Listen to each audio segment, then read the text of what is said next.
Well, good evening, everybody, and welcome to this program in the Windham World Affairs Council series, which will go on through the fall, winter, and spring. And we're extremely fortunate to have Tom Redden with us this evening, and already enjoying his ministrations and very much looking forward to his talk. So those of you who might not know, Windham World Affairs Council is the local chapter, you could almost say, of a national organization called of the World Affairs Councils. I understand that we are actually the only one that's run entirely by volunteers. There is no paid staff on our council, although that does not mean that we are the smallest. And I heard from Javed recently that Burlington has a World Affairs Council, Springfield, Mass. has a World Affairs Council, but they don't have the same number of members that we do. So congratulations on that. And on the subject of membership, please, if you're not a currently paid up member of the council, please do become so. And I think a modest fee of $25 for an individual and $35 for a family will take care of that. And if you write your email on the check or bill, you will get onto our list of events for the year. So you no longer have to worry and look for in the paper to find out what's going on. You'll be updated on all programs, and you'll get the seasons program, and you're supporting a very worthwhile effort. And part of our mission and intention is to bring a greater knowledge of international affairs to the younger generation who have a natural interest in that. And so you will be supporting our efforts to do that with your membership. And so I can't think of anything more pleasant on a foggy November evening than being in a comfortable, well-lighted room and having a very deep and satisfying evening's program.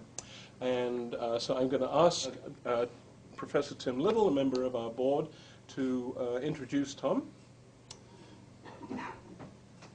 And Tim himself is a professor of modern history and a wonderful man. I am grateful for your applause, and thank you. Tonight, the Windham World Affairs Council is pleased to present a lecture entitled A Buddhist View of American Foreign Policy by Professor Tom Redden. Tom is a sometime dean and professor of history and politics at Southern Vermont College. He received his graduate training at the University of Connecticut and is, as many of you have discovered, perhaps recently, an ordained Buddhist priest. I first met Tom in 1992 when he applied for a one-year position in political science at Marlborough College. He stayed for 7 years, including 5 highly successful years as dean of students. I have the highest respect for Tom's ability to turn 1 year into 7, and further, for his capacity to remain calm and to bring calming to awkward and difficult situations of all sorts, which I don't choose to share with you, but nevertheless, it's true. Our current situation is neither awkward nor difficult for a man who drives daily from Brattleboro to Bennington on Vermont Route 9. Tom Redden.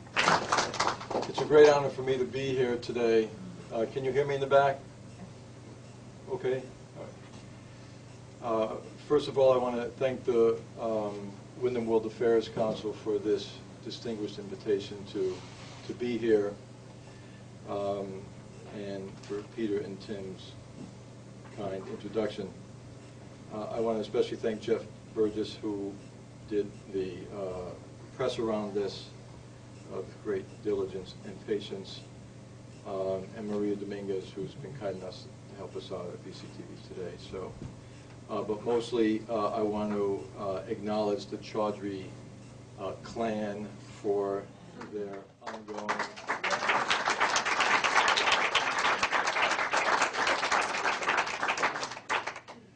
the eminent, distinguished patriarch that he is, Javed, has raised beautiful children, and Javed and I have had the great pleasure of sharing stage a few times together and talking about various religions. And I help teach a comparative religion class at Southern Vermont College, and so we cover a wide variety of traditions, and we invite Javed over to be our guest speaker regarding Islam. And we have students write comments about most everything in that class, and one of which, of course, are the speakers. And the typical comment that starts off people's glowing report on Javed is, "I never met a Muslim before, and I can't believe how nice he is." And the two comments that stand out among the many is one comment by a young woman. It was, "I just love Javed. He reminded me so much of my grandfather, and my grandfather is so cuddly." I'm not sure that that was a young woman you were hugging, but anyways, it was somebody else, I think. But the other comment that I loved as much was is that it was by a guy, and he said, "I just loved Javed. He was truly just like the Buddha." So it's an honor for me to be here today. So the topic is Buddhist politics. Now, for those of you, you're all familiar with politics. I'm sure some of you are very familiar with Buddhism, and for others, it's something you know a bit about. And yet, those who may be familiar with Buddhism may wonder, my goodness, Buddhist politics, is that an oxymoron? You know, is this a contradiction in terms, given that politics can be very, very aggressive, and it's all about winning, and Buddhism in theory is all about sort of being kind and cooperating. And so the question is, how in fact do we deal with the two? And let me quote Alan Senok, who is the long-term head of the Buddhist Peace Fellowship, probably the #1 peace sort of activist organization in the United States. And the quote is, he writes, about this very topic, about Buddhist politics, he says, "In our strange and violent world, what kind of crazy glue could make a compound of two notions headed toward different horizons, enlightenment and politics?" So I've never been accused of being crazy glue, and that's a poor joke that I just thought of this moment, but we're going to try to find some type of commonality here. Now, in many ways, if you get to the heart of Buddhist politics, one realizes that it's really a very radical perspective. And I would argue, if you actually look at Jesus Christ's teachings, what that would amount to is a very, very radical perspective that would defy most of our politics. I just gave a talk at a political science conference in Philadelphia just this past week, and I wrote a paper similar to what I'm going to present today. And the reader was a political philosopher in a Christian university, and Christian philosophy was his topic. And he said, you know, this is fascinating. He said, "I don't know anything about Buddhism, but this literally could be a reading about what Christian politics is really about." And this is a fellow who's steeped in that tradition. And so I think that one can find not only in Christianity, but in other religious traditions as well. So the first thing I want to assure you that whatever I say today, I'm not running for public office, okay?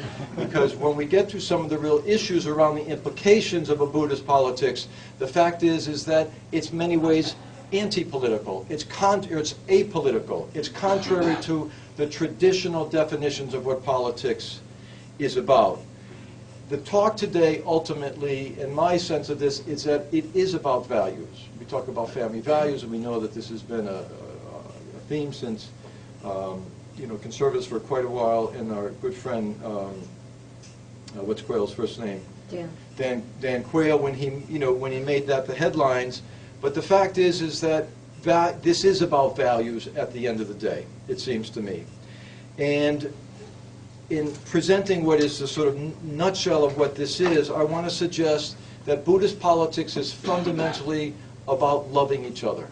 It's about loving our neighbor. And if we think about what that means at a deep level, we're talking about a very, very different vision of the politics that we engage in. The issues are not self-interest, special interest. And again, we all have self-interest and special interest, right? We could be in education, business, whatever it may be. We have our particular groups that would support our particular interest, activities, and philosophy. In foreign policy, we talk about national interest. Foreign policy typically is defined by national interest, and yet from a Buddhist point of view, again, in many ways this is a selfish perspective because the United States of America is 5% of the world. Most of the countries are much less than that. So the national interest by no means represents the other 95%, and for most countries the other 99%. And at the heart of a Buddhist vision of politics, as I understand this, would be this notion of mutual interest. That our interest and the interest of literally everything else, both people, animals, the environment, if you will, are inseparable. And again, the implications of that are actually would be quite dramatic. Now, in terms of trying to embody Buddhist politics, in terms of trying to really make sense of it fully, it seems to me there are two tracks. Number one is that there is the individual track that leads one to meditate, for example. In order to find, and Thich Nhat Hanh is the same as Vietnamese activist and poet, and some of you know his work. He's very, very clear. He says, peace in the world will never come until we ourselves, it's not only that we ourselves are at peace on a sort of psychological, spiritual level, physical level, but until we are peace, until we actually embody that in who we are, in how we live our lives. So there's the individual track, if you will.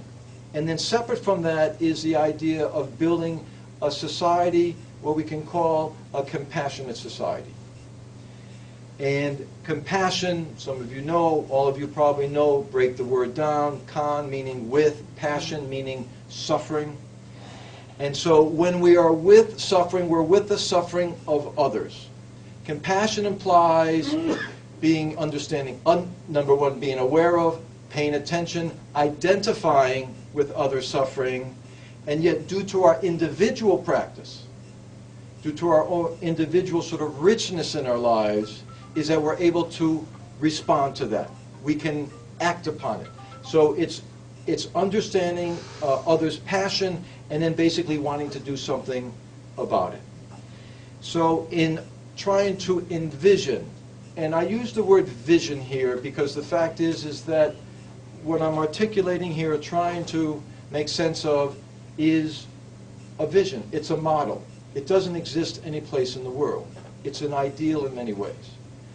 And yet my feeling is, at this time in history, and maybe at any time in history, without ideals, without something to which one can aspire, something that we can sort of, draw what we can, even if we can't make it all the way, these can be tremendously valuable. So at the end of this presentation, I'm hoping there's some pieces here that may make sense in terms of the reality of living in the United States of America in dealing with the issue of American politics. Now, so in presenting this vision, what I'd like to do is spend just a couple minutes now being quiet, okay?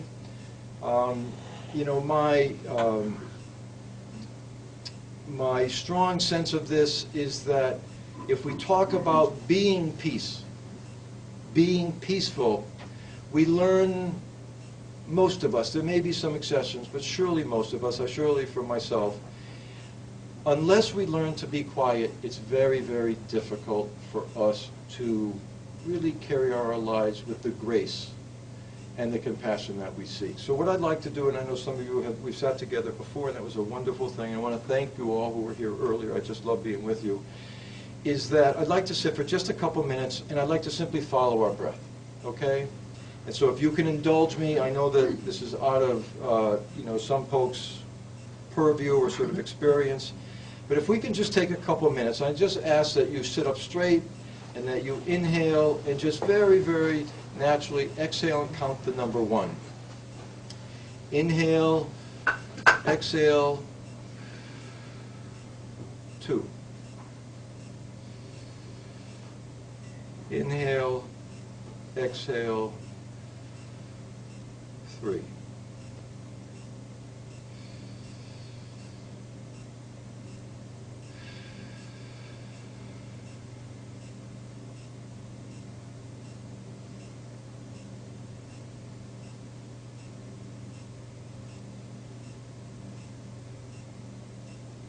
I'm going to ask you to indulge me a bit more. As you inhale, I'd like you to think of all the people that you really love in the world, your family, your friends. And I'd like you to inhale and just breathe in who they are, what they mean to you, and I want you to breathe out love and compassion toward them.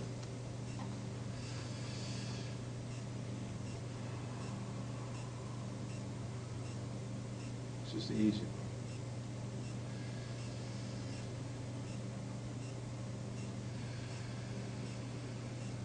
Just focus on these folks.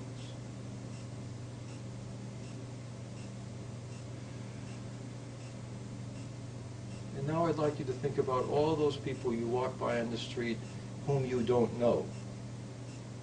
You have no opinion of them, really. And I'd just like you to inhale as you're breathing, and inhale the images or the feeling that you have about them. And to try to exhale love and compassion toward them, even though you don't know them.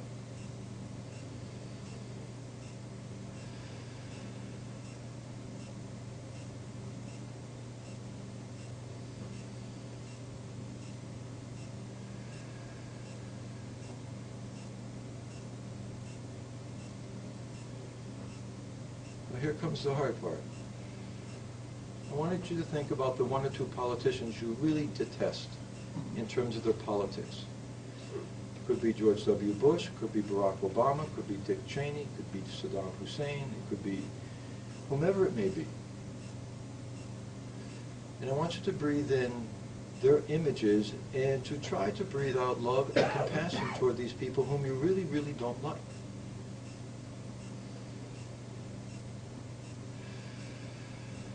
Are they different than us?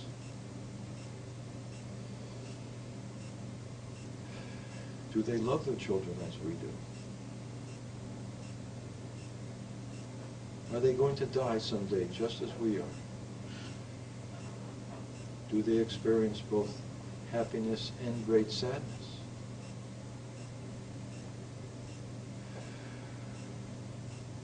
Most politicians who do terrible things have suffered horrendously in their early lives. They know pain. They know suffering. We all know pain and suffering. So to the best of our ability, can we actually breathe out love and compassion toward these people, understanding that they suffer like we do, even if they've done terrible, terrible things from our point of view.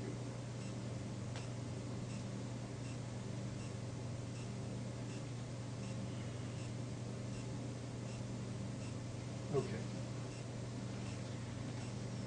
Thank you for that. I hope it wasn't too painful. But I'm actually very serious about if we are going to transform politics in the world. Think of the scenario, the Palestinian and the Israelis, the Turks and the Greeks, the Democrats and the Republicans, the Tibetans and the Chinese, the Muslims and the Hindus in India. Let's go through the scenario. The Taliban versus their opponents. We got 100 of them.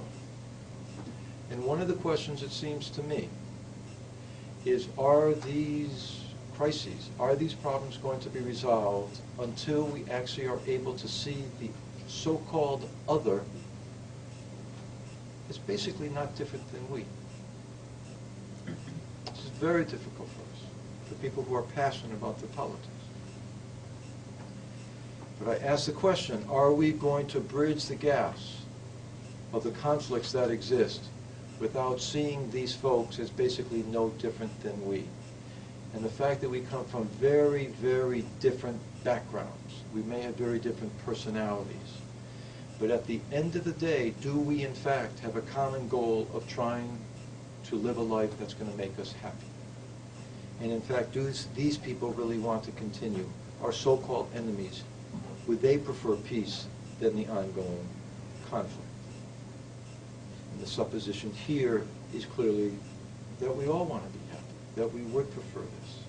And this is the leap, I think, that of Buddhist politics, and it doesn't have to be Buddhism, but it's a politics of compassion that seems to me, however tradition or how one gets to that place of compassion in our lives. So, in terms of looking at Buddhist politics, there are two pieces to it. Number one, there's the Buddhist piece, and then there is the political piece. Now, it's important for me to clarify that I am not an officially recognized Buddhist teacher. In Buddhism, the practice is that one is given what's called transmission. It's from teacher to student who becomes a teacher. I haven't received it. There's no sense that I would, but who knows, sometime in my life. But what the transmission does, it gives someone the sort of right to speak about what we call the Dharma, which is the Buddhist teachings, okay? So I present here as a student of Buddhism, okay? A student of Buddhism. This is my take on this practice. I've been practicing Buddhism for 36 years. I have a daily hour meditation practice that I've sat basically every day since that time. The other piece of this is politics. Political science is my profession. And so in that respect, I've been given a certain stamp of approval there.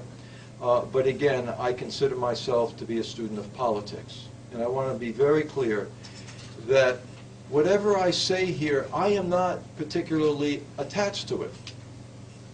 I make no profession to be right about anything I say. I mean, I can tell you that I love ice cream. As my beloved wife will tell you, and others, that is a historical fact beyond any dispute. But beyond ice cream, there are not many things that I would say something with such clarity. And yet what I present here, I want to make it very clear that this is from my perspective. And if people disagree with me, I am perfectly happy. If you want to agree with me, that's okay too. And but I'm not doing this in order to convince folks. And for me, what I would consider a politics of compassion, a Buddhist politics, but a practice, is to recognize that there are very few things that we know in the world as facts. But when we talk about the healthcare system for 300 million people in a huge country, if we talk about what to do in Syria, if we talk about whether the minimum wage should be $15 or $8.25, do we know for a fact that our opinion would be borne out as true in 10 years from now? If we think it should be at $8.25, so in theory we have lots of jobs, or that we pay a so-called living wage, $15, $16, some people say $20, so that's, a woman with 2 children works 40 hours a week, she's not poor, she in fact can take care of them, she's doing the right thing by working. Do we know for a fact that $8.25 versus $20 is in fact best for everybody? And some of you may say, yep, I'm clear. We all have opinions. Lord knows I have an opinion on it, but I have no attachment to that, because the fact is I may be very wrong, and Lord knows I've been wrong many times in my life. So what I'd like to do here is to present this topic in three parts. The first has to do with Buddhism. The second, I'm going to talk about Buddhist politics as it's been practiced, beginning with the Buddha and then other practitioners more recently in Asia in particular. And then I want to move to U.S. politics and talk about how we might conceptualize politics here. And I'll talk a little bit about domestic issues and then move to foreign policy. Now, so let me give you a couple teasers, if you will, about Buddhism. It's a religion, a practice about which we know relatively little. Arnold Toynbee is a name some of you may know. He is one of the great historians of world history. You know, these are these guys who literally wrote a book that's this thick about the beginning of time until today that covers like all the countries in the world. Will Durant, if you've ever read it, I don't know how these people can possibly do it. But anyway, he knows a little bit about history. And his opinion is the coming of Buddhism to the West may well prove to be the most important event of the 20th century. The coming of Buddhism to the West may well be the most important event of the 20th century. Another fellow, no slouch, his name is Albert Einstein, as a matter of fact. His opinion, and it's interesting in terms of many things that he did, he really wrote a fair amount about religion. He was very, very interested in religion. He says, the religion of the future will be a cosmic religion. It should transcend personal God and avoid dogma and theology. Covering both the natural and the spiritual, it should be based on religious sense arising from the experience of all things natural and spiritual as a meaningful unity. Buddhism answers this description. If there is any religion that could cope with modern science and scientific needs, it would be Buddhism. Now, I'm not saying these guys are right. I'm just saying I'm sort of interested by the fact that they have this opinion. Now, Buddhist politics. Some of you are familiar, very familiar, Jerry Levy now, about Max Weber, great sociologist.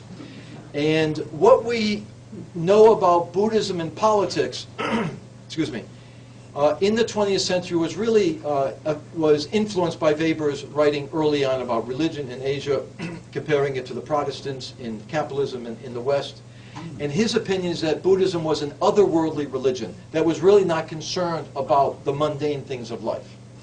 And that opinion really had a huge impact for that small group of folks who really were interested in this.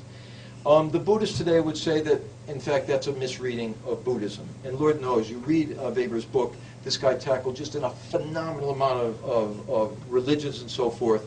And the fact that he may not, for my opinion, gotten Buddhism exactly right is hardly a criticism of his work. In any event, are Buddhists political? And here's a little factoid. In the last 20 years, in terms of the Nobel Peace Prize, 2 Buddhist leaders have received the Nobel Peace Prize, and 3 Buddhist leaders have been nominated. The Dalai Lama, you're all familiar with, in 1989. Aung San Suu Kyi, the leader of the democratic movement in Burma/Myanmar. She received it in 1991.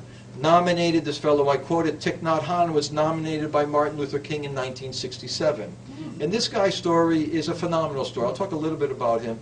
But the short of it is that he was the one who educated Martin Luther King about the Vietnam War, because Thich Nhat Hanh was living in Vietnam. He was very active politically there against both the communists and against the Americans in the South Vietnamese regime. And he literally walked what we call in Buddhism the middle path, literally and figurative, between them. His education of Martin Luther King precipitated Martin Luther King to come out against the Vietnam War. And that's when Martin Luther King nominated Thich Nhat Hanh for the Nobel Peace Prize. This fellow is still alive in Sri Lanka. His name is Aryaratna, A.T., known as Ari in Sri Lanka, the Sarvodaya movement. I'll talk a little bit about. He was nominated in 2005, and this remarkable, remarkable guy, Maha Ghasananda in Cambodia. His whole family was exterminated by the Khmer Rouge, and he has gone back and just done just phenomenal peace work there. He's been nominated 4 times, in 1994, 5, 6, and 7, and he has since passed away. So anyways, those who suggest that Buddhists are not political, or Buddhism is not political, this would surely disabuse folks of that notion. Now, so let me go through Buddhist basics. This is a primer on Buddhism pretty quickly. I won't provide great details. There is no God in Buddhism. There is no divine supreme being. There is no creator. There is no savior. Some people argue that Buddhism is not a religion. Now, if you open up your world religions textbook, it'll be there. However, a lot of Buddhists, including myself, say, call it a religion, call it what you want. In many ways, it doesn't matter. The Dalai Lama says, I don't care what you call it. And this is his quote. He says, call it what you want. He says, it's a way of life. And he says, this was what practicing Buddhism means. He says, and I quote, you subdue your selfish motives, anger, and so forth, and develop more kindness, more compassion for others. Ultimately, you will benefit more than you would otherwise. This is my simple religion, the philosophy of kindness. The Dalai Lama says, you want to know my religion? My religion is kindness. Okay.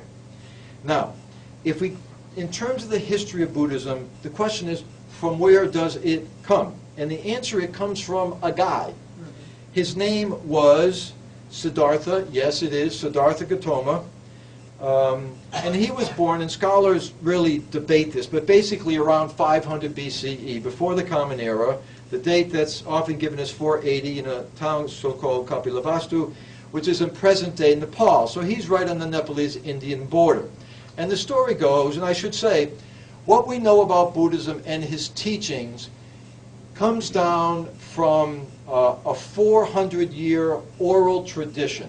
You know, one of the fascinating things about our great religions is that the great leaders of those religions taught their piece, and yet it was often hundreds of years later that, in fact, it was finally written down. And yet many of us, again, this is the notion of faith, in fact, this is the true teachings.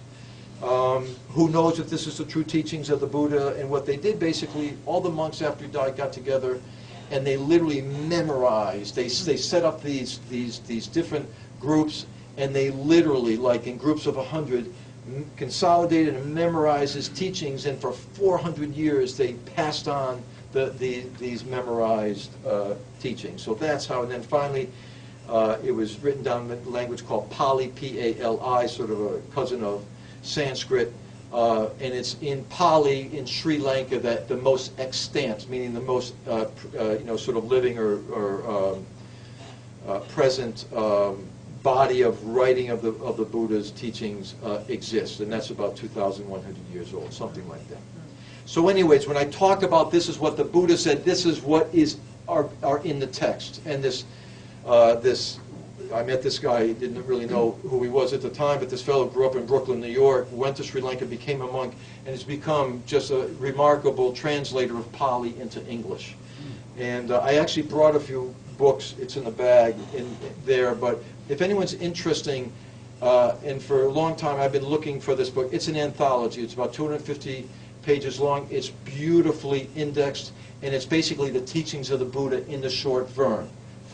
The long form is literally hundreds of thousands of pages because it's in Pali, Sanskrit, Chinese, Tibetan primarily, but literally tens of thousands, maybe not, but tens of thousands of pages. This is only 250, so this is a little bit easier, and it's in English. So that helps.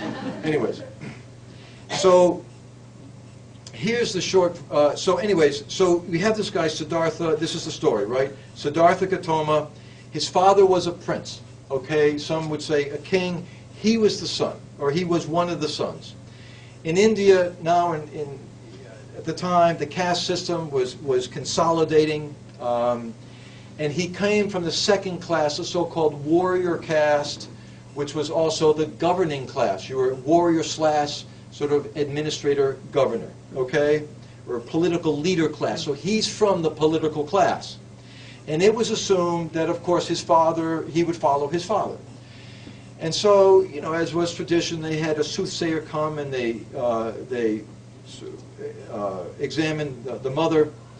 and they were going to predict what kind of child this was going to be. And the prediction was he was either going to be a great ruler on earth, or he was going to become a holy man, samana, and leave his family and go and pursue a spiritual life, seek enlightenment, hopefully.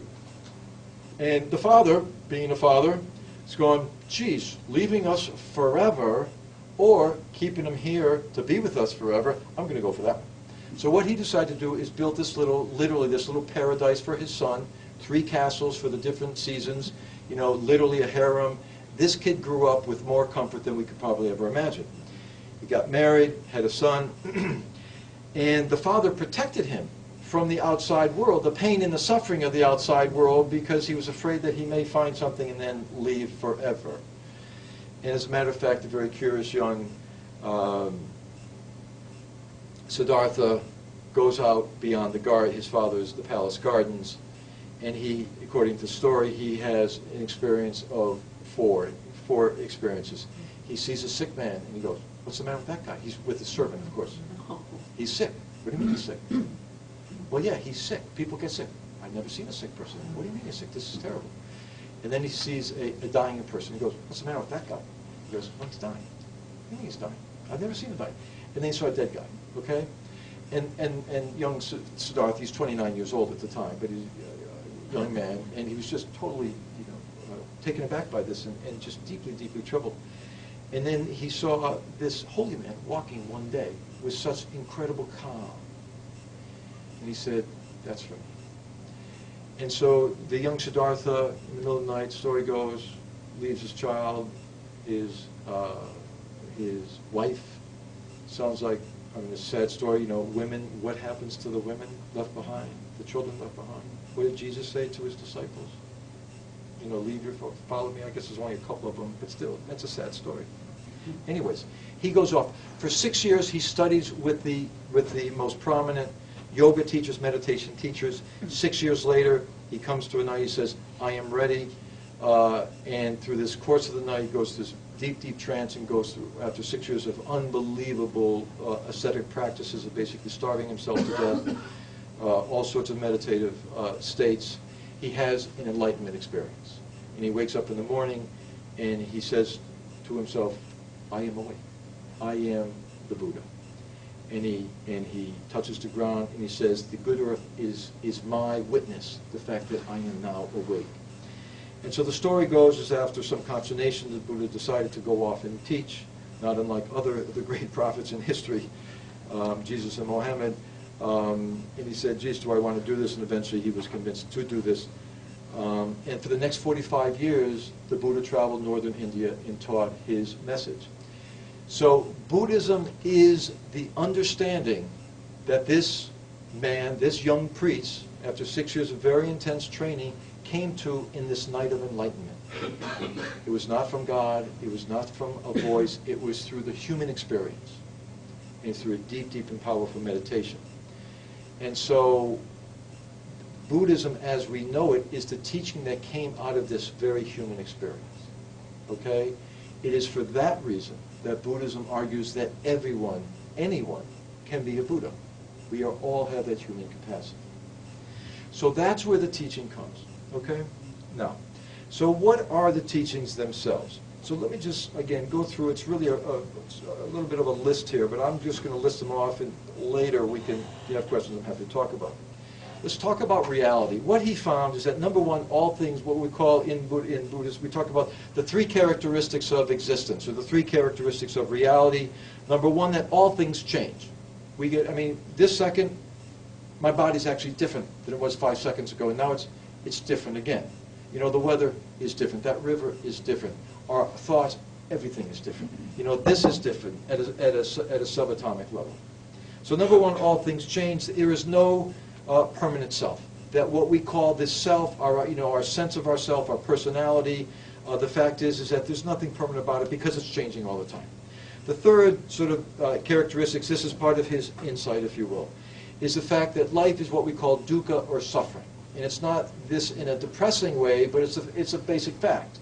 If we look at life, we're happy, we're sad. The one thing we all share is the fact that at certain points, in fact, we are sad. We get sick. and Lord knows we're all going to die. So suffering is a sort of central part, inextricable part of the human existence of reality itself.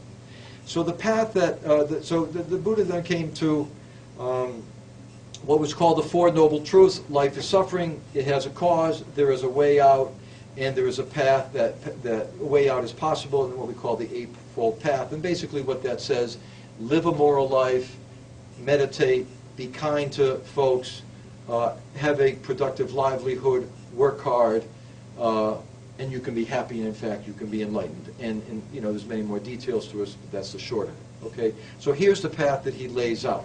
Buddhists do not believe that people have a soul, okay? In terms of reincarnation and rebirth, reincarnation includes the word carne in Spanish, in others, right? It means meat, it means the flesh, right? In Hinduism, Hinduism believes there is an Atman, a soul, that's connected to so-called Brahma or Brahman, you know, the sort of basis of reality, and there is a connection, and therefore when you die, your soul is going to continue to return to Brahman and then in fact be reborn in another flesh. Buddhism says there's no soul. There's nothing there.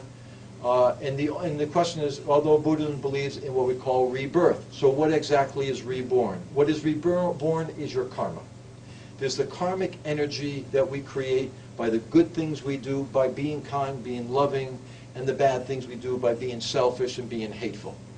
And basically at the end of our lives, we have an accumulated karma. That is an energy that's going to be passed on, and that energy is going to find its way into another body. But there's no soul per se. Now this is a little bit esoteric. I apologize for that. I didn't make this stuff up. I've been trying to figure this out for a long time, okay? So if that made any sense to you, we're doing pretty well. So the key to being happy, number one, is the issue of living a moral life. And Buddhism is very clear. And there are 5 precepts. There's basically, we don't kill, we don't steal, we don't lie, we don't abuse intoxicants, alcohol, other drugs, and we do not abuse sex. Now you'd be very happy to know that Buddhism, from this perspective, thinks sex is great in a loving context. Sex and love it, right? There's no sin involved, there's none of that, right? It's when sex is in any way hurtful. That's when it's an issue, okay? So the abusing of sex in any ways is not okay, all right? So there's the basics. They're not that different than the 10 Commandments. And so what we have, the sort of secret to happiness from Buddhism is, number one, leave a moral life. Because if you're messing around, it means you're lying all the time, and man, you're going to complicate your life. That's not how you live a spiritual life. So number one, be moral. Number two, meditation. And this is, and the argument here is that our mind tends to get caught up in our fears, our aspirations, the things we like and the things we dislike, and that our ego tends to run away from us much more than we want to, and that without some type of, literally it's a physical, mental training to try to free ourselves of that, it's difficult for us to do. There may be people who do, but who can do that, but it's 1 in 100, maybe 1 in 1,000. But for most of us mortals, you know, the meditation is essential. So the idea is, in the process of letting go of our ego, letting go of ourself, we are truly able to love each other and to practice compassion. Buddhism talks about this notion of bodhicitta. It's basically the open heart, the awakened heart. How do we open our hearts to others and to love others? And you know, one of the realities when Buddhism talks about suffering, if we think about our own lives and the sort of struggles that we've had, there's basically 2 ways that we can go with struggle and with pain and so forth. Number one is that we can become hard. We can protect we do this to protect ourselves. Therefore we build walls, and Lord knows it's easy to have this us versus them mentality. And politically, the us versus them very quickly turns into war. Or this suffering that we all experience at some level, in fact, can soften us. And so much of the teaching here is about softening the heart so that in spite of our in spite of our own pain, we're able really to identify with the pain of others. Now, so this is it, is that we have moral life, meditation, let go of our ego, be compassionate, and this is what the Dalai Lama says. He says, you want to be happy in your life? Be compassionate. You want to make other people happy? Be compassionate. Another piece that's interesting in terms of our world today is that the Buddha never claimed to be the one and only religion or only true religion. And there's a number of stories where folks came up to him and said, Master, you know, should I follow you? And he basically said, do you have a teacher? And they said, yes. Are you happy with your teacher? And the guy says, yes. He said, stay with your teacher. Why are you going to follow me if you're happy with your teacher? Other passages the Buddha talks about the fact that when we make, he talks about the fact that we must challenge, that his followers needed to challenge even him. There's a great quote, I don't have it here, but he talks about when you hear the Tathagata, which is another word for the enlightened one, which was him, the Buddha, when you hear the Tathagata, basically it's your responsibility to challenge the Tathagata, to question the Tathagata in terms of what he has said. And so the Buddha is asking us to question opinions, to question what we're being told. Some folks argue that, and the Dalai Lama talks about this a lot. He says, Buddhism in many ways is the great science of the mind. He says it's a real science because what it's asking us to do is ask and question and question and question what's going to make us happy, what's going to make us sad, and how can we be compassionate. But he argues that you don't go by the sacred books, you don't go by your teachers, you don't go by some fancy famous guy who wrote a book said so, you go by your own experience. And the criteria there, does it make you happy? Does it make you sad? That is it. And so, in a nutshell, what this brings us to, as we move toward politics, and as we think about the individual path as well as the sort of social path, the collective path, is that the Buddha, again, we come back to the single question of suffering. Does suffering exist? What can we do to lessen it or eliminate it? And when I move into politics, this is going to be the piece that's really different than almost any other sort of political paradigm with which I'm familiar. All right, so let's move on to the politics piece here. Now, there's two definitions by political scientists that I think are very helpful. One is by this fellow by the name of David Easton, and David Easton says politics it takes place when values are authoritatively allocated for society. When values are authoritatively allocated for society. The second definition is another political scientist, Harold Lasswell, this famous book, and the title of the book is literally, Who Gets What, When, and How? Who gets what, when, how? Healthcare. Think about, we'll come to the values, but let's go to the second. In our system today, we've got 48 million Americans, no health insurance, right? That's slowly changing. Obamacare, we can talk about if you want. That's obviously a long story. But in terms of health care, the question, who has health care? You know, 250 million Americans don't, 50 million don't. Okay, so that's that. Politics, we separate the who. What do they get? Health care. When do they get it? Those people who have terrible policies or have no policies, most of them don't get health care until the emergency room. Law says you have to take people to the emergency room. That's the only time they get it. Those of us, I count myself, I'm grateful every day, who have good health insurance, we get the health care as soon as we need it. We can get specialists. So who gets what when it comes to health care? Well, the point is about 1 out of 6 people in the United States of America are struggling with health care every single day of their lives. Is that suffering? You bet it is. You bet that's suffering. So the second definition, so that, in terms of politics, the politics of who gets what, but it's also a value question. And here's the question: why in the United States of America doesn't every American have health insurance like you've heard this before, like every other wealthy country in the world? And many poor countries, it's universal health care. Well, it's a long story. You know, there are 8 presidents, starting with TR. We don't have time to go through them. They had different, every single one of them had universal health care as a plan. I'm talking 8 of them. All Democrats. Nixon had one, Republican. But the point is, Obama's about number 9 on the list here. And the other 8 failed. You know, some of them misery. We just think of Bill and Hillary. And anyways. But the point is here, in a society, what are the values of a society that 15% of your people don't get health care? Rough, basically, is what it comes down to. What does that mean about us? Why not everybody?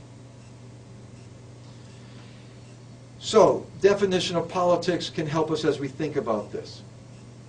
The Buddha lived in a very interesting time, what was called the Axial Age, 2,500 years ago. Iron was discovered for the first time in history in different places. We had surplus of agriculture, which meant trade expanded, which meant the cities developed, which meant that we had more of a leisure class, where people, it's like why we have Plato and Aristotle and Confucius. We had people who came from a class where they could actually study and not just out there working the fields. But what happened during this time is that urbanization took place. In the Buddhist time, there was all sorts of change taking place. And so what happened is that he grew up to be educated as a prince to deal with all of this. And yet he decided to take the other road, if you will. And so the Buddha taught for 45 years at a time of real transformation in much of India. And what I want to go through are some of the highlights of him as if you will, the political impact that he had. He was never a politician. You know, there's nothing like that. But let me just talk about the social class system, caste, right? 4 castes, and then you have the so-called Dalit, who are the outcasts. The Buddha, if one became a member of the so-called Sangha, which is the Buddhist community, one of the things that you did is that you had to renounce your class. And there are lots of privileges that went with that. You had no class as part of his community, a very political thing. In terms of gender, in terms of women joining. His mother died, the story goes, when he was very young. Therefore, his father, as custom was, that the father married his wife's sister. So the sister became the Buddha's mother for most of his life. She comes to the Buddha later on, once he's the Buddha, and he's teaching and so forth. He has a following, and she wants to become part of the community. 3 or 4 times he says, no, no, no, no. And then the mother-in-law talks to Ananda, the Buddha's main man, and he says, Ananda, you have to tell this guy, this is just not okay. And Ananda convinces the Buddha that, and so the Buddha changed his mind. And what he basically said is that it is true, basically what happened, he says, I will accept him under the condition that most monks at that time had something like 235 rules they had to follow. And the female monks, or the nuns, they had about 315. And believe me, it was only about one thing, it was about sex. It's real simple. You go through the rules, it's all about sex. And it's basically like, you know, a male monk cannot be in the presence of a female monk even if they're alone. If they're alone in any room, that's not okay. So that's pretty intense electricity, I guess. But anyways, that was the rule. But women, he says, can be enlightened. Women join the Sangha, the community, and he basically said when it comes to practice, women and men are no different. 2,500 years ago, this was a radical perspective. Okay, now let me go through a few things. And again, all this is in this book here, if you're interested. It's very interesting, I find. There's the so-called, in the writings come down, the 10 duties of the king. And basically this said that any ruler, and this would apply for the government, any ruler should be generous, avoid killing, lying, stealing, etc., kind and gentle, modest, nonviolent, promote peace, and not be an obstructionist in any way. So basically, he should be a good Buddhist, if you will, or a good person. Number 2, a second piece of a Buddhist politics is the belief that if the leader does not have a very, very strong spiritual life, then one will not be a good ruler. And there's the so-called second Buddha, this guy Nagarjuna, who was one of the great philosophers all through history. He's about 100 or so in the Common Era, so quite a while after the Buddha. And his advice to the king, again, he's the second most important person in Buddhism. His advice to the king of his day was before the king takes the rule, he should go to the monastery for about 10 or 20 years. You should not rule. You are not ready to rule. Once you are ready to rule, then you come back. An interesting idea for us today. And so the idea that we withdraw, we learn to be quiet, we learn to reflect, we learn to continually ask ourselves about our own behavior. In terms of effective government, the Buddha talks about the need for armies. You must provide for your armies. You must provide for national security, self-defense. He argues basically that crime comes from poverty. He argues that poverty, crime will lead to violence. He basically argues that to get to the root of violence and crime, you must deal with the issue of poverty. In terms of the economy, the Buddha talked about the need to provide capital for businesses. He talked about the need to provide grain and fodder for the animals, for those who are raising cattle. He talked about the need he talks about government, those in government service, but basically laborers, that they need to be paid a living wage. He talked, and the Buddha was especially concerned about poor people. And he basically argues is that any politics of compassion must deal with those who are suffering the most. And it's not to say that rich people can't suffer terribly, and middle-class people, and that poor people always suffer worse. There are very happy poor people, materially poor, spiritually otherwise very rich. But the point is that these folks need to be taken care of. And so there's, again, this is a time and place in history where you had two models of government. It's very interesting. There was a democratic tradition in India 2,500 years ago. There were what were called by political scientists and historians republics based on tribes, so tribal republics. It was usually elders would make decisions. In some of the literature, they talked about the need for quorums. They would have popular assemblies. So the republics were one model, the other were the monarchies. And the monarchies were on the rise during that time, during the Buddha's age, and so most of his discussion here is about the monarchs. Now, in terms of decision-making, I alluded to this earlier, he says, do not go by the holy text, by logic, by competence, by basically rank, by reputation. He says when you make decisions about politics, about your own life, it's about whether or not this decision for you is going to affect your happiness in one way or the other. He says it's about our own direct knowledge of a certain situation. One of the things that the Buddha talks about very, very explicitly is the attachment to our own opinions. And he tells the stories about the Brahmins. The Brahmins are the upper class, the priests, and they have their theories. There are a lot of competing religions and philosophies at the time. Jainism, J-A-I-N, is very interesting religion, in some ways similar to Buddhism, but that was very, very prominent in those days. And anyways, so the priest of the day would quarrel, and the Buddha talks about, my teaching is correct, no, your teaching is correct, and before you know it, he tells the story of the priests are literally beating up each other.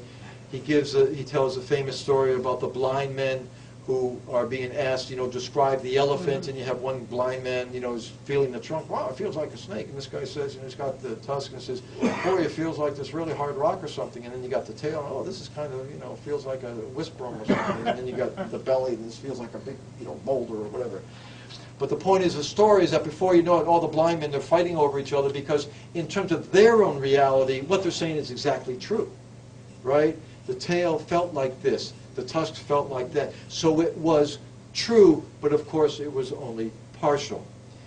And one of the things that I think applies so much for our day is the incredible ideological religiosity of some of the groups in the United States and around the world, is that when you're right and you know God's truth, either secularly or religiously, there is no compromise. And therefore, no compromise means it's basically our way, or we're basically going on the path of war, or sort of self-destruction. All right. So, in concluding, I think we can say that what the Buddha argues is that there are three things that Buddhism argues are what are called the three poisons: greed, anger, and ignorance. And you think about greed, it's not necessarily, greedy, I want to be a billionaire. But greedy could be the fact that, our foreign policy in the Middle East, any way you look at it, oil is a part of it. And how does oil reflect the domestic lifestyle that we lead? And here's one of the great questions, it seems to me. I'll probably come back to it at the very end. But, the challenge of living a compassionate life, a challenge of actually seeing all people on this good earth as equal, means that we may actually make, modest sacrifices in our own lives. And that's not easy for our political leaders. Basically never ask us to do that in this day and age. I mean, you remember Jimmy Carter, who said, when in the oil crisis, you're a little cold at home, put your temperature down, wear a sweater, dude, Nobody's being asked to wear sweaters these days. It's been a long time then. But anyways, greed, we can go on. Hatred, ignorance, and it's ignorance of our own thinking, our own selves, as well as ignorance about the world. Okay. So anyways, let me just read one quote about David Brazier wrote this book, The New Buddhism. He says, meaning the Buddha's teachings had revolutionary implications that would not allow him to live the life prescribed for him by the social dispensation of his day. Caste, wealth, political power, prejudice, superstition, oppression. He's talking really about the caste system. What the Buddha was calling for was a revolution in human consciousness that would have this worldly effect both immediately and in the time to come. Thich Nhat Hanh, this is worth quoting, excuse me. He wrote a book called The Art of Power. He says power is not, as we usually understand it in terms of politics.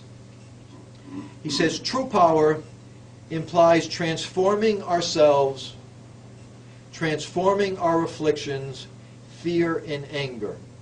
This is the kind of success, the kind of power that will benefit us and others without causing harm. So again, that's the individual as well as the social piece. Now, if we move through history, Buddhism became the religion of Asia. And the model for the Buddhist king is this guy by the name of King Ashoka. Some of you may have heard him. He was the great king of the Mauryan dynasty about 270 BCE, before the Common Era. To make a long and really very interesting story short, what happened is that he was a great conqueror. And during his reign, he built these pillars that were 30, 40 feet tall. And he wrote on them. In the history, we know this history because it was written on that time. In his last war, he killed 100,000 people of his enemies. They captured and took away 150,000. And he looked around at this carnage and he said, oh my, this is not pretty. And he literally had, the story goes, a revelation. He gave up his pursuit of power. He became a very strong Buddhist. He embraced nonviolence. He embraced religious pluralism. He opened up education. He basically created a socialist welfare state, providing medicine, doctors for sick people. He freed the prisoners supposedly 25 times a year. He had a decentralized government where people, the provinces could rule themselves.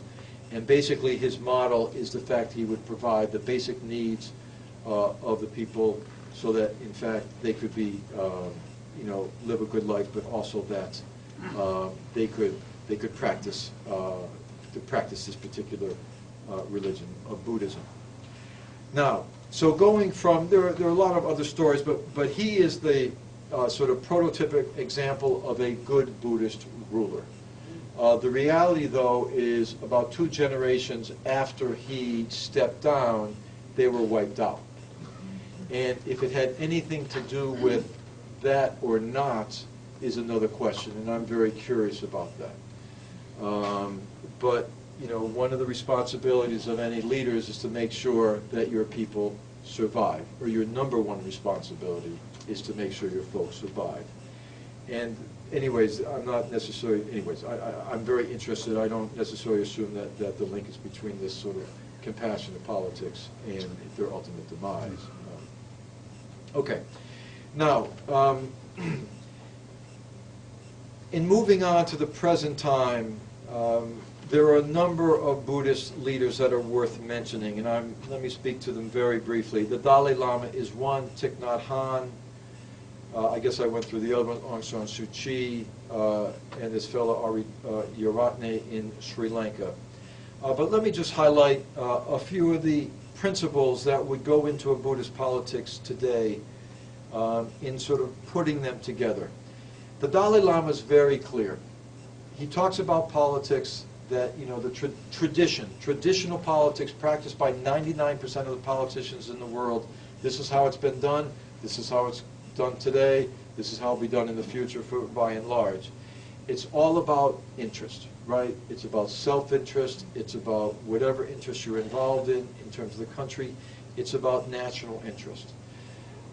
Based on Buddhist principles that everyone is connected, that there is no separation between ourselves and others, through the practice of compassion, that we are able to be with other peoples in their needs and suffering, instead of these very selfish interests, there is the idea of mutual interest. And the idea is very, very simple. Our needs need to be met, but also other folks' needs need to be met. The Dalai Lama's dealing with China is a very interesting example. When he talks about the Chinese, he talks about their brutality. He's very clear on what they have done. And the story is terrifying to what they've done in Tibet. What he says is that I want to help the Chinese basically get what they want, because he understands, in terms of the long-term benefit of the Tibetan people, if the Chinese are unhappy with a particular situation, Lord knows they will act upon it. And it's the Tibetans who will suffer. So he sees this relationship as inextricably bound between oneself and others, our so-called enemies. So this notion of mutual interest. The second piece, again, which is so crucial for this time and age, is that he talks about universal responsibility. Now, one of the things I find interesting about American politics is that when we talk about poverty and we talk about poor people and public housing and welfare policies, the idea of personal responsibility that's sort of thrown on low-income folks is very, very powerful. It's all about personal responsibility. And yet when we look at the responsibility of our political leaders, our business leaders, folks who have literally billions of dollars, you don't quite hear as many politicians talk about their personal responsibility, both in terms of ethics or in terms of trying to deal with social problems. And this notion of universal responsibility from the Dalai Lama's point of view, is very, very clear. If it's the environment or if it's any particular policy, it's never only about us. Okay. Thich Nhat Hanh, I mentioned the one thing I want to highlight here. He talks, as I said before, you want peace in the world, you become peace. Not only you become peaceful, you become peace yourself. How do you do that? The practice of mindfulness, of paying attention. This moment, right now, this is my life, is not live in our heads, and this is why the meditation is so important. But we learn to be mindful, and out of this, hopefully we come to appreciate not only our lives, but the lives and the needs of others.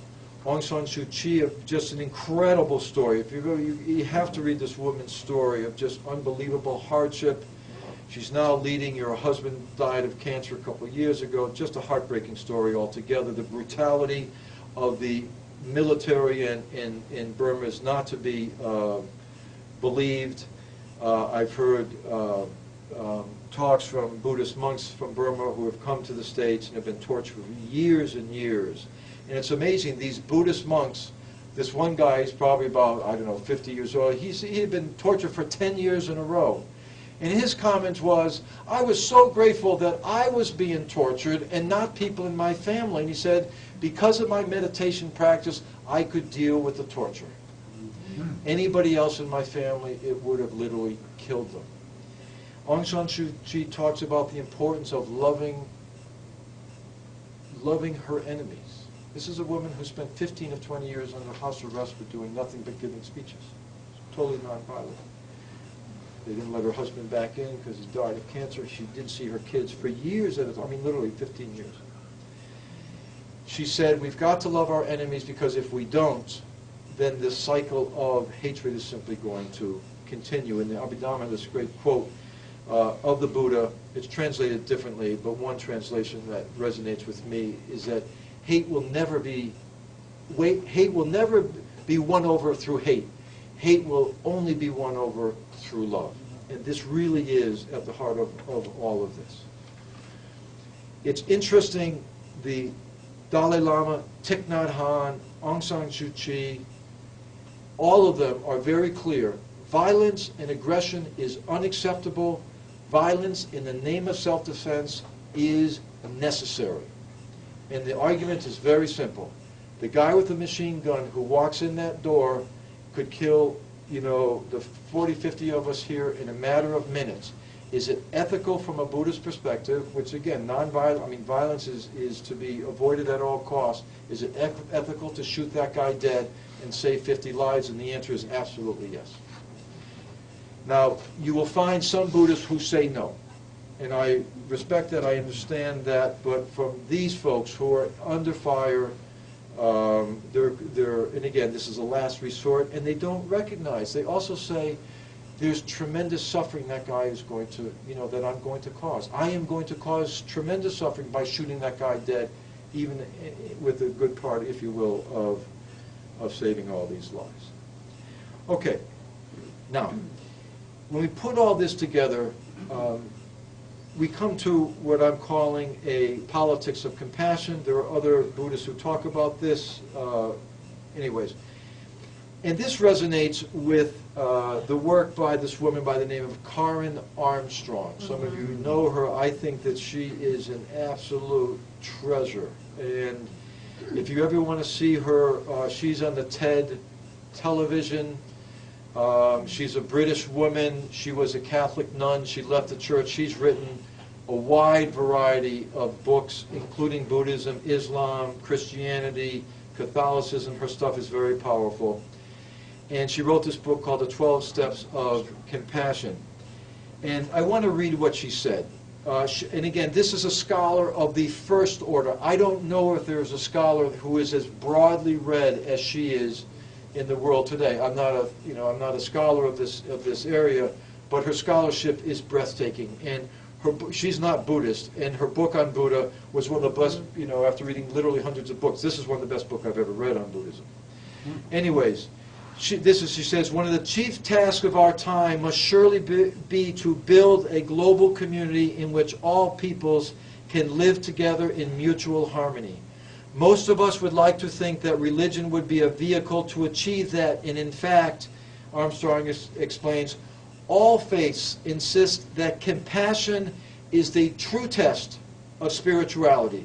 All faiths, after her great research, insist that compassion is the test of true spirituality, regardless if that is defined in terms of God, Tao, Brahman. These faiths agree with the golden rule, the basic principle of treating others as we'd like to be treated, even our enemies. She came up with this, what she calls, through the war that she won through the TED Foundation, the so-called Charter of Compassion. And this resonates very, very powerfully with everything that's been presented here. And I want to read it because this is worth it, I think. This is the ideas of what she calls the Charter of Compassion. It's on the internet. You can sign up. And it's a political movement, if you will. So the ideas of the Charter are as follows. Compassion lies at the heart of all religions, ethical and spiritual traditions. Compassion demands working to alleviate the suffering of others. 3, to dethrone ourselves from the center of our world and acknowledge the absolute equality of all people. 4, insist that any use of sacred scripture to justify violence or hatred is illegitimate. And finally, to commit ourselves to develop empathy for all beings, even those regarded as enemies. And personally, I came across this about a year or two into these. I've been doing these studies around this for about the last 3 years. About a year and a half ago, I came across this, and I said, my goodness, that is exactly as clear a statement as I could possibly find. Okay, I know you've been incredibly patient, and time is marching on, so I want to say a few things about American politics.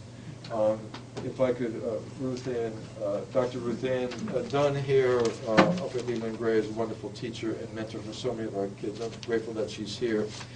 So I'm going to tackle two things at once, and I'm going to try to be relatively brief so we can have time. I'm very eager in your comments and criticisms or helpful suggestions. And I want to look at two things here that are of particular resonance for me. And one has to do with domestic issues, and I know this is being passed around.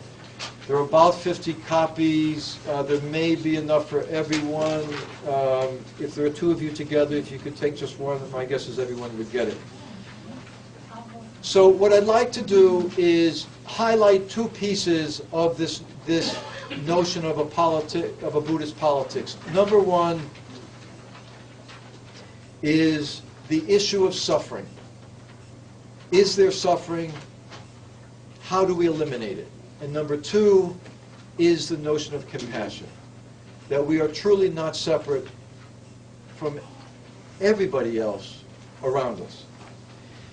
And so I'd like to look at these statistics and graphs, charts that come from the Census Bureau. They're about 2 or 3 years old. This is the back sheet. You can probably make sense of this. It's not Iraq, it's the other one. What I'd like to do is very briefly look at these charts about the issue of poverty. These are as good statistics as we have. And if you look back at 1959, you'll see, look at people 65 and older. 1959, 35% of elderly people were poor. People say that we can't do anything about poverty. Well, if we look down to the present, it's down to 9%. And that's because we have obviously Social Security, we have Medicaid, we have other programs, because we have made the political decision to provide for the people who have worked their entire lives and who have raised, literally, a country. This is a value that we hold dear. Let's look at the under 18. 1959, and then basically is that we didn't have statistics before this. Okay, these are the best numbers we have. Anyways, so 1959, under poverty, under 18, over, let's call it 27, 28, right now, 22%.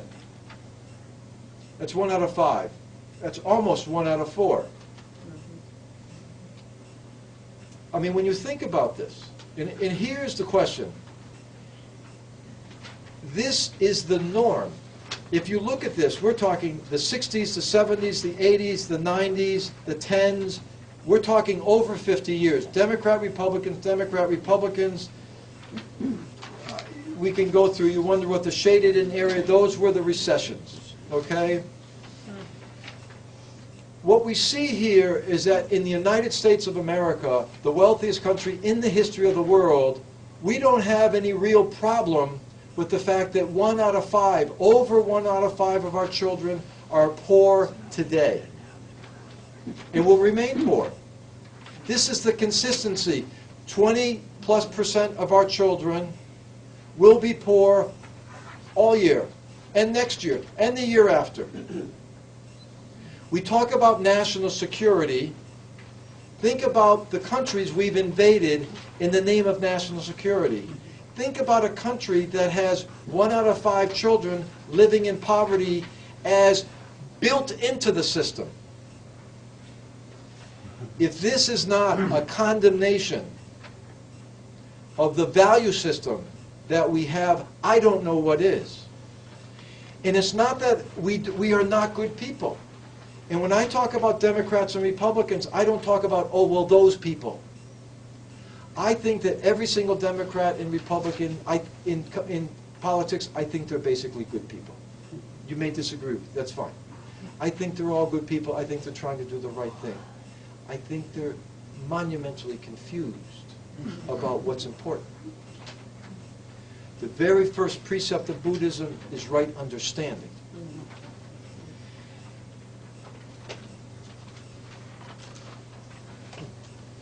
What I'm interested in, and we have to go back to Johnson, who talked about this. I don't have time to get into it. Since Reagan, we are living in a conservative age. We've had Clinton, we've had Obama. We still live in a very conservative country. Evidence of that is that that number has not changed very much. But here is the question I want to ask, or what I'm looking for in a politician, and LBJ made this statement. LBJ was elected when he now announced the Great Society. And this is very, very sad, but unless Kennedy had been assassinated the way he did, Medicare, Medicaid, the huge increase in social welfare, the loans for higher education, the second great social security system, welfare system, all the social programs that Johnson passed. We had social security and all those systems in the 30s, and we had Johnson in the 60s.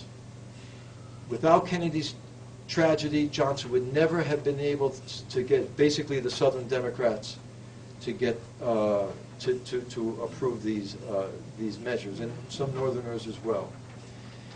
But remember what Johnson said. He says this Great Society, the Great Society programs are built on 2 things. Number 1, we are going to end poverty in the United States of America. We are going to end poverty in the United States of America. No politician has dared, and I know that Obama, he would say it if he felt that he could get away with it politically. But he would be crucified because he was giving special privileges to poor people. If you look at his policies, he's actually provided very real benefits for poor folks, but he says very little about it.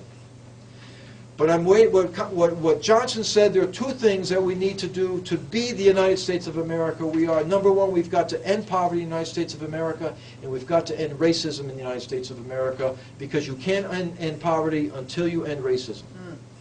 And again, Obama cannot open his mouth about the race card. He'll be accused of all sorts of preferential treatment, all the rest of it.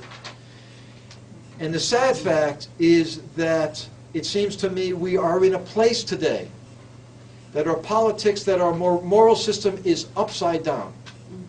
And it's interesting, if you look at Paul Ryan's budget, he's the good Catholic. I grew up a good Catholic. I went to church every Sunday. My whole family's Catholic. And, you know, the teachings that I learned in the Catholic Church are not found in Paul Ryan's budget.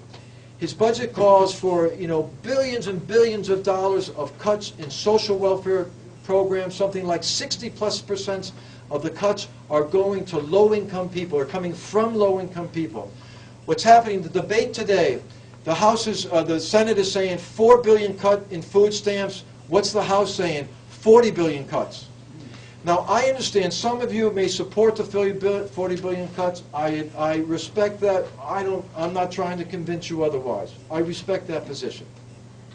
From my point of view, from a position of compassion, from a position of loving each other, that is absolutely indefensible.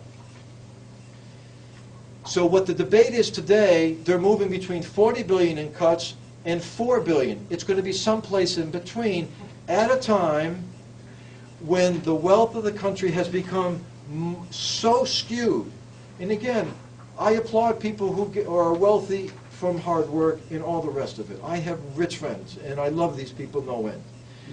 The thing is that when we are trying to balance this society on the backs of people who are already suffering, while those who have more than they can never use, we're asking nothing. I'm not saying these people are bad people. There is massive upside-down morality, it seems to me. There is massive confusion. It seems to me that this is simply something that we need to do something about. In terms of the Obama debate, we got 48 million is the number in the last year or two without health insurance. He's trying to go, let's call it 50. He's basically wants to go from 50 down to 30.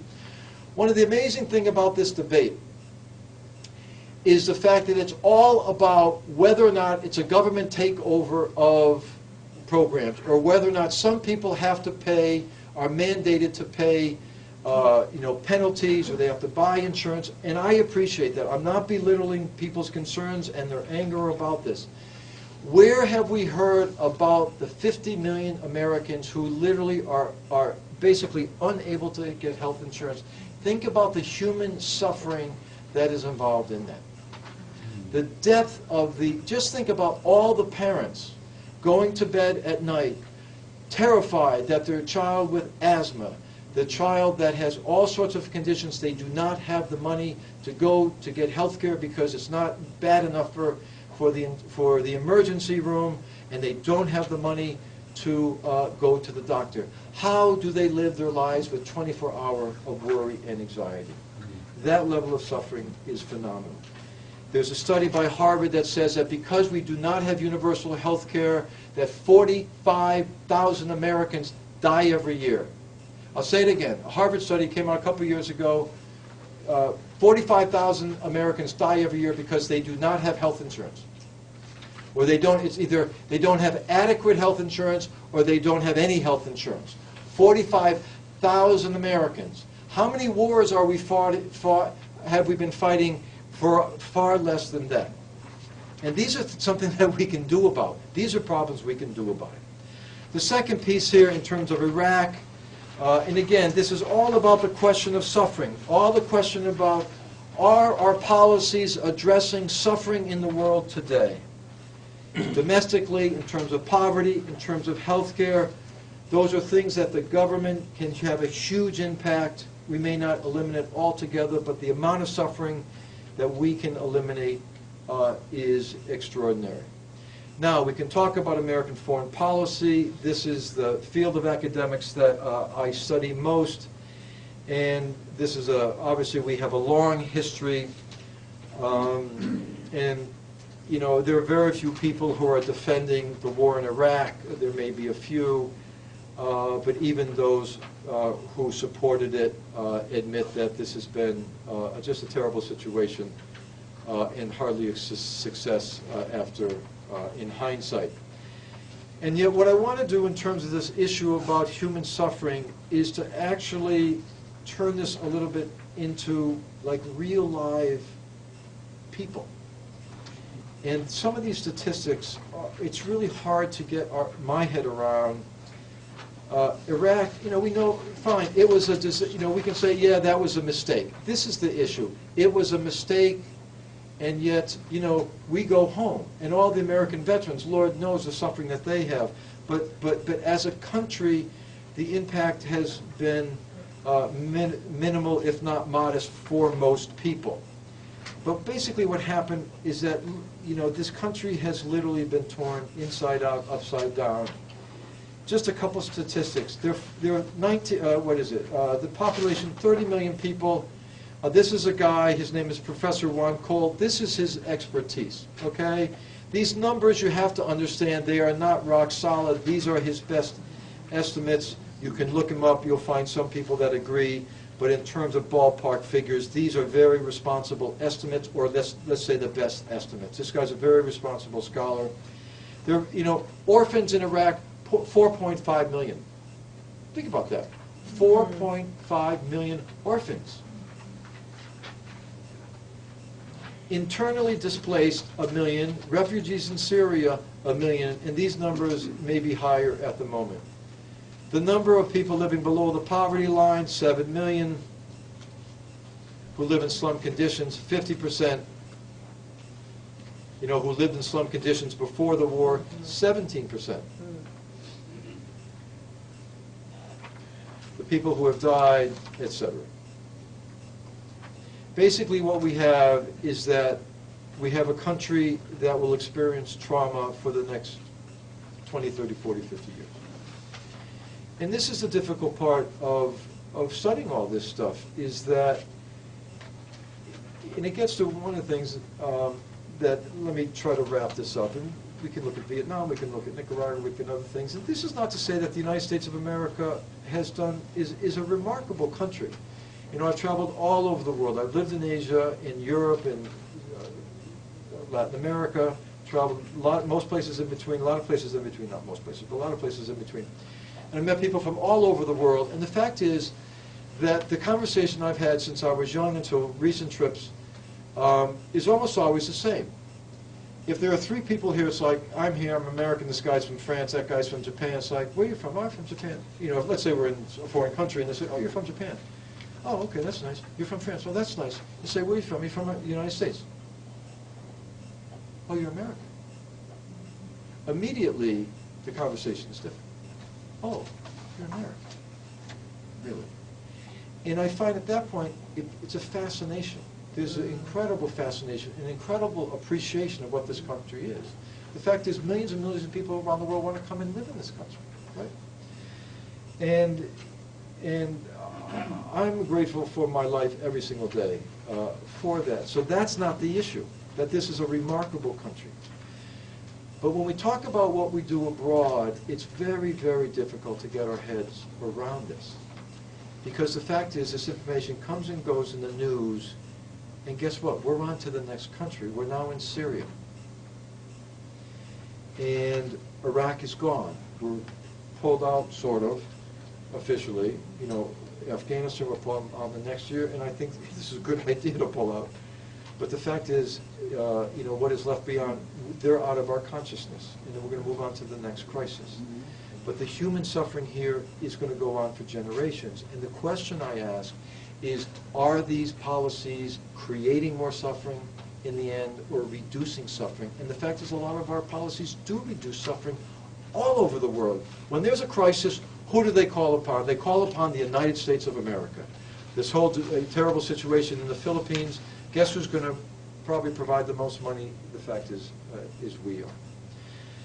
So here's the piece in terms of foreign policy, and if folks have questions about individual countries, I'm happy to talk about it. We are the superpower. The great challenge of being a superpower, in order to remain a superpower, means that we control the world to us. We don't control the world, but we do our best to control the world. We do our best to manage the world. In the process of trying to control the outcomes, to try to manage it as best as we can, it means that it ultimately is about us, about how we benefit. If we're going to remain number one, it means we're number one and other countries are going to be not number one, right? Now, so that's a big question. If you're a politician and you say what I would present here, well, you know those Iraqis, one Iraqi life is the exact same as an American life. One Palestinian life is exactly the same as an Israeli life. One Lebanese life is the exact same as a Japanese life as the same as a Chinese, as the same as a Nicaraguan, and a Cuban, and a Canadian, and the Swedes. You won't get elected on that platform. And maybe you shouldn't, I don't know. But you sure as heck won't get elected. You won't get elected by putting American companies first in front of other companies in countries that actually need it much more.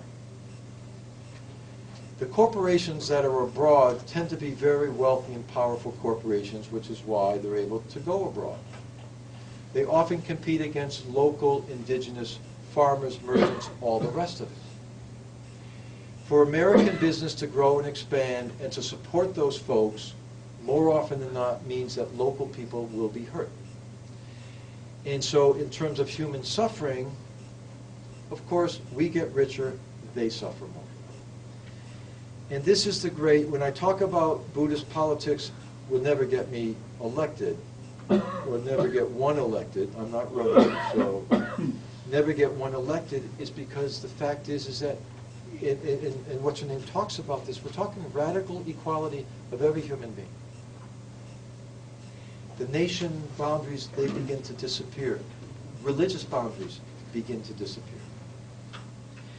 And yet for the United States, this is a huge challenge, is the fact that if we're going to continue to live the life we want to live, we maintain a system where we are controlling it. And in the process, there's lots of people, in fact, outside the United States and some inside who don't benefit and, in fact, suffer more. So let me close with this, and let me just say that you have been unbelievably patient. And I'm happy to stay for a few minutes. I know that it is very late. And I just, in closing, say that it's an honor for me to be here.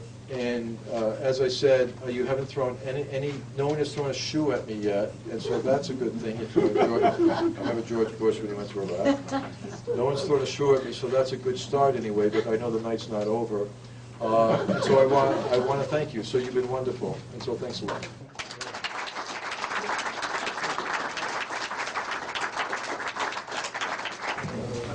Shoot, yeah. But the rise of nationalism in Myanmar and what's going on currently between the Buddhist majority and the Rohingyas? That's a great question. And what does it spell for the future of Buddhism in Asia when Buddhist nationalism is very much a rising phenomenon across a lot of these You said Buddhist nationalism, like in Myanmar, you're saying. Yeah.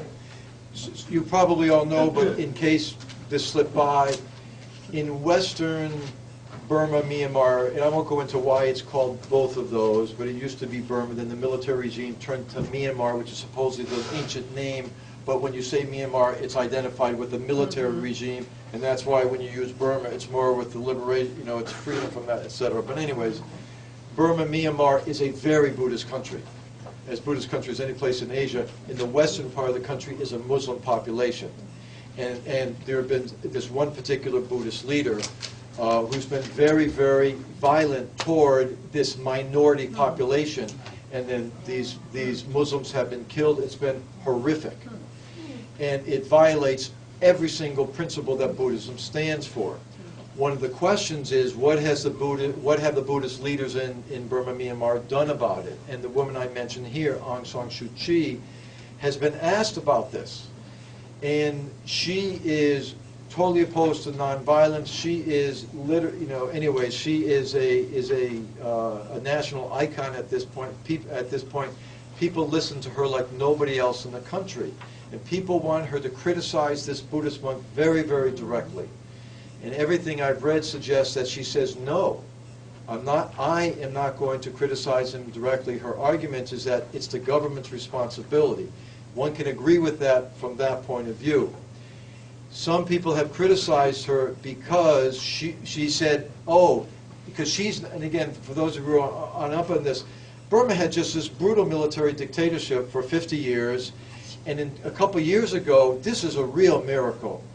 You know, there is happy news in the world. There really is, and this is some happy news. The military leader decided that he was going to basically turn over power to the civilians over a period of 3 or 4 years, so that they've loosened up the very sort of authoritarian policies in the country. And they had elections, and in these elections, they had open seats. It was something like, it was only about 10%, maybe 15%. And Aung San Suu Kyi won, her party dominated the elections. And so in 2 years from now, there's going to be a presidential election, and she, in fact, has said that she's going to run for president. And if you want to bet $1, bet on her, seriously. Anyways, this is a miracle, what the military has done in terms of turning over the country to a democratic process. The country had gone absolutely to waste in the last 50 years. Let's be very clear on that. Some folks have criticized her and said she's becoming more and more of a politician. She's afraid of antagonizing certain Buddhists in the country by not really going after this guy. Clearly, I don't know enough about the situation to know, but clearly it's a very scary situation. It's a very scary situation. We had another question here. Oh, Peter Hart. Well, Tom, I want to say, and thank you for this wonderful presentation, the work that went into it. There wasn't an eye that drifted away your whole talk. And in thanking you for it, I do have to disagree with one statement that you made in the talk, and that is that if you ran for office, certainly in this community, you would not win. Thank you. So thank you, everybody. It's been great.